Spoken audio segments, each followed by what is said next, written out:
Well, I'm Toby. And I'm Savannah. And this is the Mandalorian trailer from a certain point of view. So obviously everybody's been excited for this one, just waiting and super excited for it. Finally Disney launched it last night at D23 along with a lot of other news. An Obi-Wan Kenobi TV show, a Clone Wars Season 7 trailer dropped, and if you were there, you got to see an Episode 9 trailer. That was only there. So, fortunately, we weren't there. We didn't get to see that, so we can't give anything on that. Star Wars Theory Guy was there, and he did a good, interesting video on it, so go check that out if you want to. Otherwise, real quick before we get into the video, we have gotten the giveaway prize now. So, when we get to 100 subscribers, you can't really see it. We'll do the best we can. Oh, that's pretty good. Oh, that's not too bad, actually. So, it's a nice Joker statue since our channel started with the Joker reaction. We figured we'd go this way. We've been writing down names as you guys have been subscribing. We'll pull one out of a hat or something once we get to that 100 subscribers, and we'll contact you and figure out how we get it to you. So, I mean, that's what we're gonna do. Oh, here's a better picture on the back, I guess, of what he looks like. To be honest, I got this in the mail and then instantly bought myself one. So we have one now too on the way. So without further ado, I can't wait any longer. Let's get to the trailer, I say. We're obviously doing it off the official Star Wars.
Bounty hunting is a complicated profession.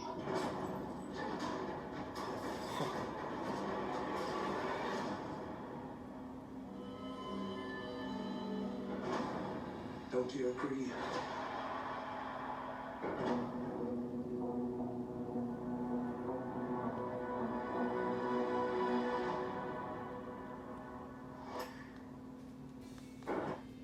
Whoa, wow.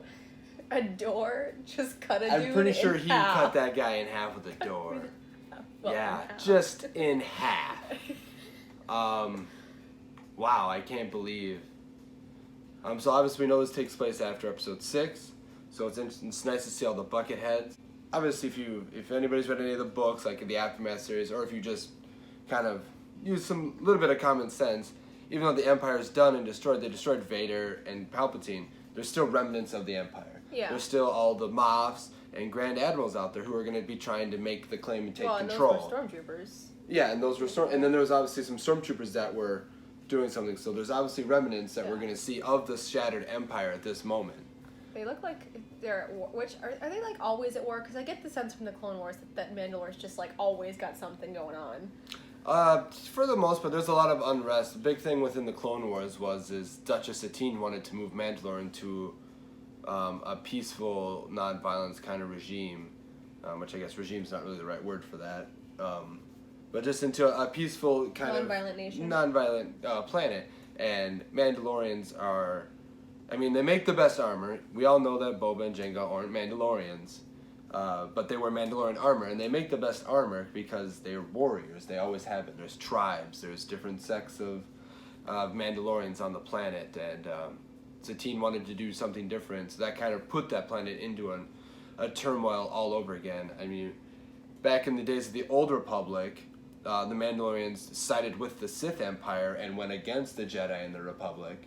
Oh. So there was all of that. That's why, and that was a big thing because Mandalorian armor I don't know how much of it can, but it can withstand lightsabers for some of it, if not all of it. Always, I don't exactly remember. So they're not always at war, and this looks like he's just a lone Mandalorian bounty hunter. Doesn't look he's doing anything with Mandalore.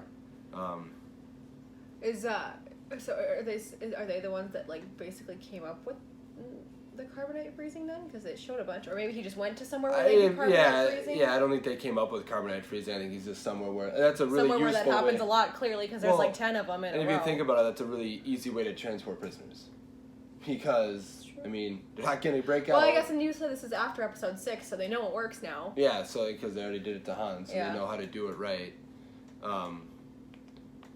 Definitely have to do a second watching.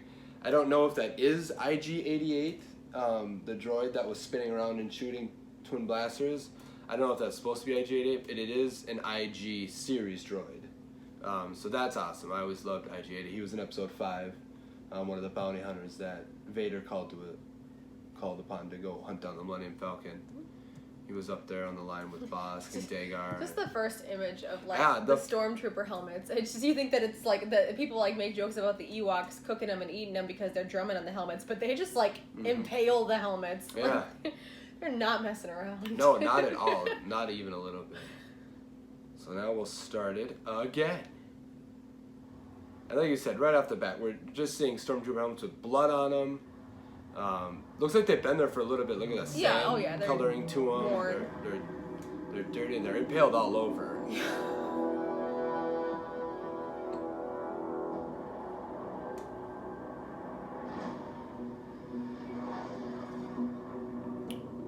I'm loving this scenery. I mean, what planet could that be? It's really hard to believe that this is going to be a TV show. It really, that's what I was thinking too. This is insane. I want to know what he's buying there, some sort of crystals or something like that. Or is he buying with the crystals? But, I mean, they have, like, over $1 million for every episode, I believe. Yeah, Game of Thrones had great visuals. And I'm happy to see the Twi'lek being in there, because that is my favorite alien species in Star Wars. That's just my favorite alien species, is the Twi'leks. That looked like Death Troopers, almost like a row of Death Troopers for a quick second there. If we go back. There. A little faster on the pause. Oh, okay. So yeah, that's clearly a squad of Death Troopers. So that'll be interesting to see what they're doing, because Death Troopers were really only for like Grand Admirals and like high-ranking officials like Director Krennic. Technically, Grand Moff Tarkin could have had some, but most likely didn't, since he was on the Death Star, surrounded by the entire 501st Legion, Darth Vader, and everybody else. So he probably didn't really have too many Death Troopers with him on that. But so it'll be interesting to see why they're even here, or where they even are to begin with. And he looks like a general in the army, whoever that was.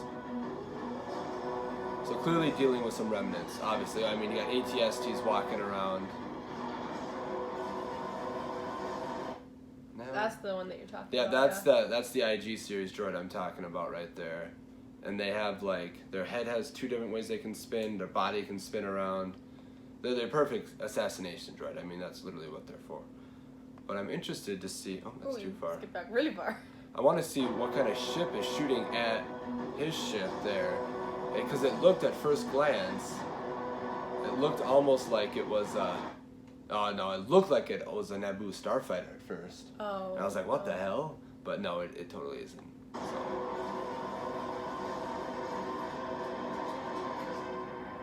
Bounty hunting is a complicated profession. Celestians. Oh my god! He definitely got cut in half. Yeah, what do we see? 4 carbonite slabs there. One of my hopes for this show is that I don't want to see what's under the helmet right away. I want that mystery. I wanna. Well, we never got to see what was under the helmet in the original trilogy with Boba. No, and yeah, that was exactly. nice. It was kind of nice never actually knowing. Anything Jon Favreau touches is just gold. I love it, and this looks fantastic. I mean, I want to learn more about his armor. I want to know what family he comes from. I really want to know what blaster he's using. Because it looks... I can't remember the name of the one I'm thinking of. It's interesting that he doesn't have a targeting system on his helmet to help with targeting. But it doesn't look like he has a jetpack either. Which is one thing that Boba Fett used that for, was for the jetpack targeting. So maybe he doesn't need that. And not all Mandalorians wore jetpacks. You know, most of them do, but not all of them. And I'm just excited to learn more. I want to know what family he's coming from, and I just think it looks crazy. It just looks like it's going to be a beautiful show nonetheless. I like that he didn't talk or do anything really. Like, you didn't see his face, but you didn't hear his voice in the trailer. Yeah, you didn't, nothing. He was silent. The only person that even talked in the trailer was the one at the end. Yeah. Saying bounty hunting. Yeah. So yeah, that'll be his, and it looks like he's working with that IG droid. Clearly, because they entered that one door that I'm assuming the IG cut out. So wherever they're going into is locked. So that's why they had to cut the door out. Apparently he uses doors to his advantage. He likes doors. Lots of sand planets, or maybe just one sand planet. Maybe a lot of it's going to take place on a sand planet right away. I mean, I guess that's all I really got. I'm super excited. Can't wait for another trailer, and honestly can't wait for November 12th now. I mean, again, another reason to be happy about November. Yeah. We have so many reasons to love November this year, and very excited. I think we should watch it just one more time. Just one more, guys. See, the opening shot looks like Tatooine. I'm gonna be honest. I feel like that is on Tatooine. Yeah, it's gotta be. It does. That makes sense. I'm going off the buildings. See, and that looks like... It looks like Naboo, but it could be anything. There's plenty of green planets. I want to learn more about his ship, too. His ship is a very interesting one. And I know that actor, I just can't place him. The Merchant.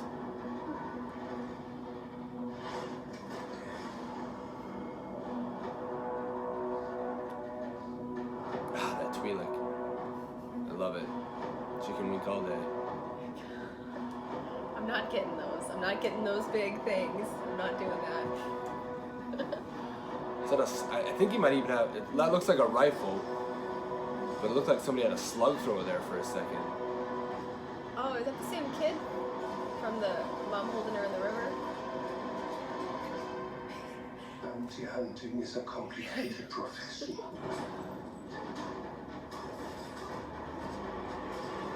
Door! Just cut in half. The door just cuts him in half. Just in half. Don't you agree? Maybe it doesn't all the way cut him in half. We don't know. It looks like it's about to cut him all the way. They probably don't show it cut him in half. Right. But and it probably cuts him in half. The logo is the amazing. title card is fantastic with him walking up on it. You got they did a good job with that. Yeah. It's visually, I mean... Visually, this is going to be super appealing. Yeah, which, again, Jon Favreau, it's not a surprise. He's Exactly. he's very good at what he does. It's gold. Everything he touches turns to gold.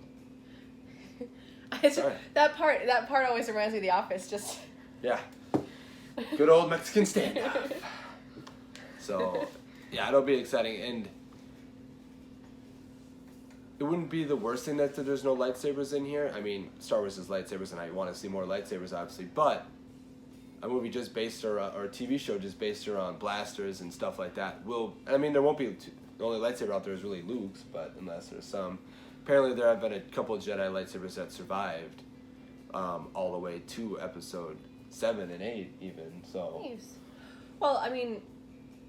Most of them were destroyed, but... It'll be kind of weird not having that at all, really much. Well, they still might find a way to bring it in, but probably not much. We're used to less and less lightsabers. Look at episode 8. It had lightsabers that never touched. But I bet you there's going to be a lot of lightsabers in the Obi-Wan series that they're working on. Yeah, unless it's more similar to like the Kenobi book that came out, where he really didn't use his lightsaber that often. It was a very rare, because a lightsaber screams Jedi, especially the people in the Outer Rim, who think that only Jedi can wield lightsabers, which isn't true. They're the ones who can wield it the most proficiently, and do all the cool stuff. Most people probably wouldn't be able to block a blaster bolt with a lightsaber, because Jedi use the Force to sense that bolt coming before it even leaves the blaster, so that's how they block it. So Obi-Wan wouldn't use it too much because he's in exile, he's hiding. But we won't talk about that. That's another video for another time. So yeah, very excited on our end. Happy to finally have watched their trailer. It's been a day. We had to wait a whole day. It was the worst day ever, guys. I'm gonna be honest. Waiting for this. So yeah, but on that note, we don't want to drag this video out too long. So exciting stuff. Can't wait. Super pumped. Well, until next time, may the films be with you.